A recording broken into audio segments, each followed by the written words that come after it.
3 decades ago, most arcade games were all about score or indirect competition between two people. Today, head-to-head fighting games are a popular genre and also happen to fill sports stadiums with fans ready to watch high-caliber play. While Capcom's original Street Fighter obviously didn't feature all the bells and whistles of modern fighting games, it undoubtedly laid the foundation of what was to come.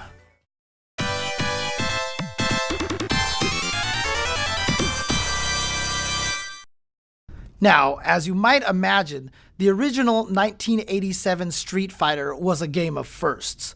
Players were introduced to both Ryu and Ken, the only two playable characters in the game. Player 1 is Ryu, and if someone else put in a credit and both started the game at the same time, the other person was Ken.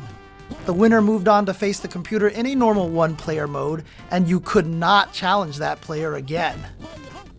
That said, Street Fighter 1 did introduce the world to characters who would return in later games. Adon, Gen, Birdie, and the final boss, Sagat. Ryu and Sagat's showdown at the end of the game may not seem all that dramatic here, but their battle actually factors into Sagat's overall story for the rest of the series. Other firsts for the series included bonus stages and victory quotes after you beat your opponent. But unlike Street Fighter 2, the Street Fighter 1 quotes were actually voiced, even though everybody had the same win and loss quotes. Brooklyn, but don't forget there are many doors, thank you, all over the world. Ryu's 3 iconic moves have been here since the beginning: the Hadouken, Tatsumaki Senpukyaku, and Shoryuken.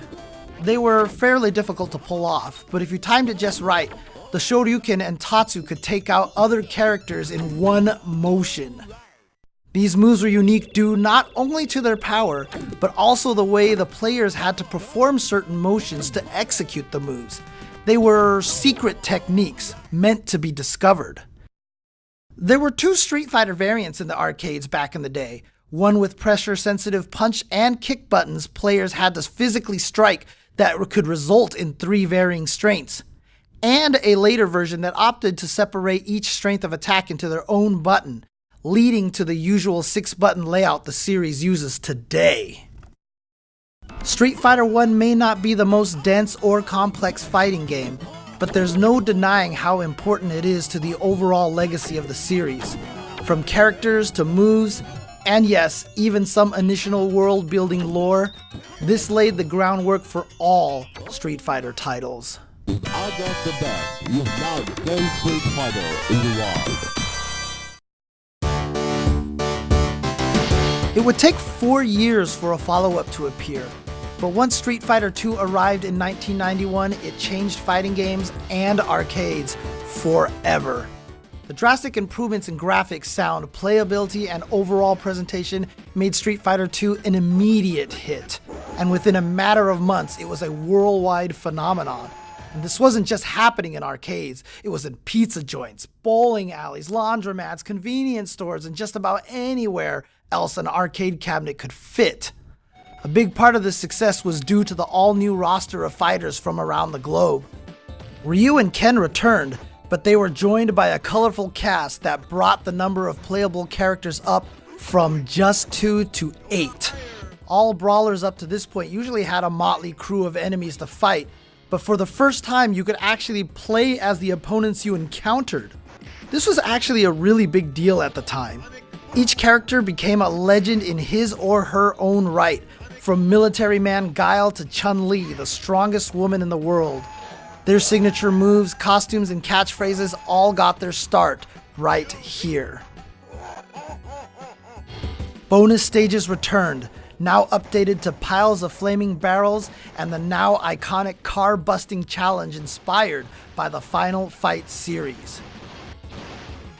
And if players stopped fighting each other long enough to fight through all the CPU opponents, an additional 4 characters appeared, the AI-controlled Grandmasters, who acted as both final challengers for the player and as villains for the game's stories. Sagat returned, but now with a huge scar running the length of his chest. The story goes that Ryu didn't just defeat Sagat all those years ago, he ripped him up using the Shoryuken as a final blow, giving him the now signature scar on his chest. These little character touches became known thanks to each character's colorful ending scenes. It's here we learn how Chun-Li and Guile both have similar agendas to find the evil final boss M. Bison, and that Blanca used to be a normal human boy. These series of plot points from each character formed a timeline of events, and thanks to Sagat's storyline, we knew that Street Fighter II took place after the original game.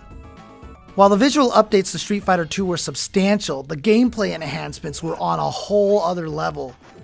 Just as Ryu and Ken had special abilities in the first game, now there were 6 other fighters that players had to explore. Fans would spend days trying to figure out how to throw a sonic boom or pull off Zangief's spinning pile driver.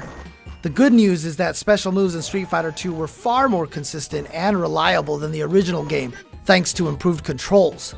With some practice under your belt, you could start linking these normal attacks into a character's special moves, creating a robust combo system that forever changed the series, and in some way, games as a medium. The ability to string attacks together like this enabled players to create their own playstyles and express their personalities through in-game combat. You could also grab and throw your opponents, adding even more of a street fight feel to the game.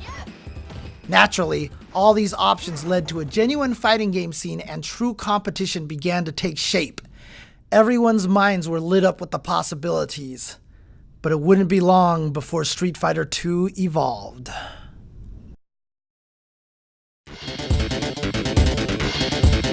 Street Fighter II Champion Edition released in 1992 with 2 huge updates.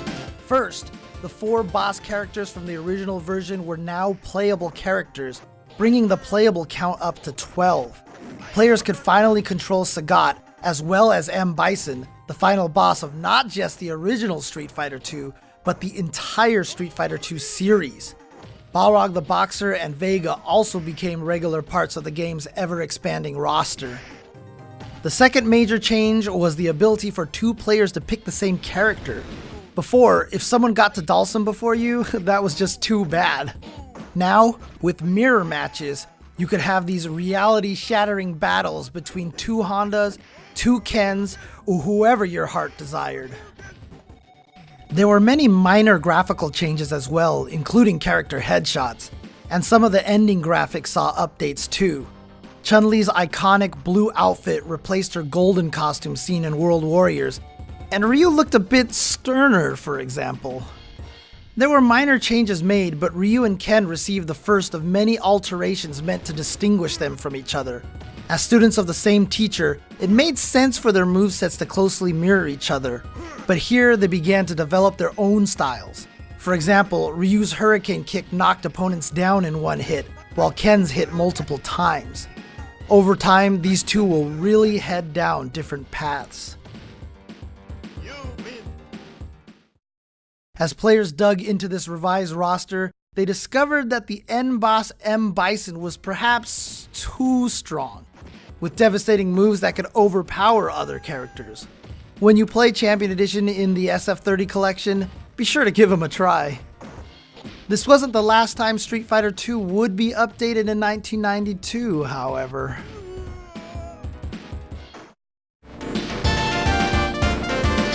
Hyperfighting debuted later in the same year, acting as a more thorough update of Champion Edition. The primary change was to the game's battle speed, which was cranked up to make competition more hectic and fierce. Most characters received new default colors.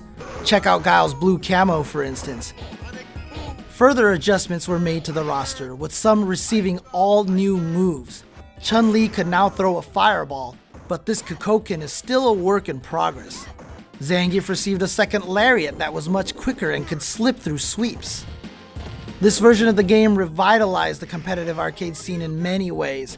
It was rebalanced based on feedback to Champion Edition, and new techniques were continually being discovered. The extra speed also added a new layer to the game that most pros really enjoyed.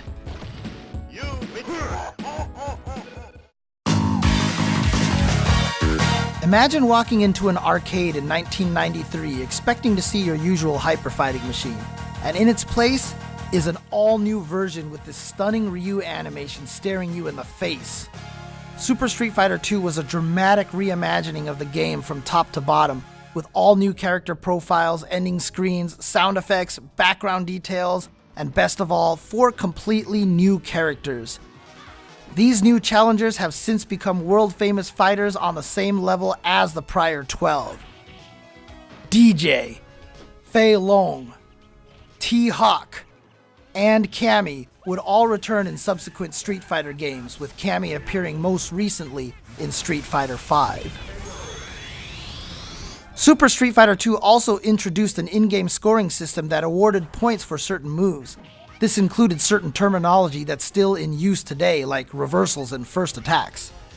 Obviously, 4 new characters are going to freshen up match potential and the overall health of the game. Each of the new characters brought something new to the table. Fei Long used his unique martial arts skills to deal rapid damage in ways players hadn't seen before. Players who loved grappling had another powerhouse to consider, the high-flying T-Hawk. Cammy, a British fighter with a mysterious background, offered a quick in-and-out play style. And finally, DJ used tactics to dominate both the ground and the air. But the main roster received a fair amount of attention as well. Ryu and Ken continued their divergent paths by receiving different fire-based attacks, with Ryu throwing a flaming Hadouken and Ken debuting his flaming Shoryuken, a character staple to this day. Chun-Li's Kikoken finally got its signature pose too. But the 4 Shadaloo bosses were especially enhanced, gaining many new moves and many new beautiful animations. The game speed was slowed back down to pre-hyper fighting levels, though this would be a temporary rollback. 1994 gave us Super Street Fighter II Turbo. Its spruced up attract mode integrated Cammy and Chun-Li into the mix, and near the end we saw the first glimpses of Akuma, who made his debut here as a hidden boss. It would take a long time for players to even discover that Akuma was actually usable as well, being selectable through an elaborate process on the character select screen, though this power-obsessed demon would soon become a regular part of the series. And as you might have guessed by the name, the speed had been jacked back up to hyper-fighting levels, though it was possible to adjust the speed even beyond that. With years of adjustments and balances under their belt, the Street Fighter roster was already bursting with refined strength. But what could really push it over the top? How about super combos? All new devastating moves that could completely turn the tide of a match. And if you managed to finish off your opponent with one of these high-risk moves, you were treated to a sense-shattering starburst that told the whole room you just won. Super Turbo also brought us air combos, which allowed players to hit opponents in the air, then essentially juggle them into other moves or even super combos. This really changed the way the game was played. Air combos added a new element for players to explore, which helped define an all-new core feature for future fighting games. At this point, characters had changed quite a bit since the original 1991 Street Fighter II.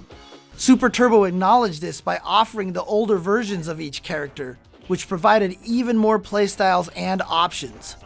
One interesting result of this move was that the original version of Sagat within the world of Super Turbo turned out to be one of the strongest characters in the game.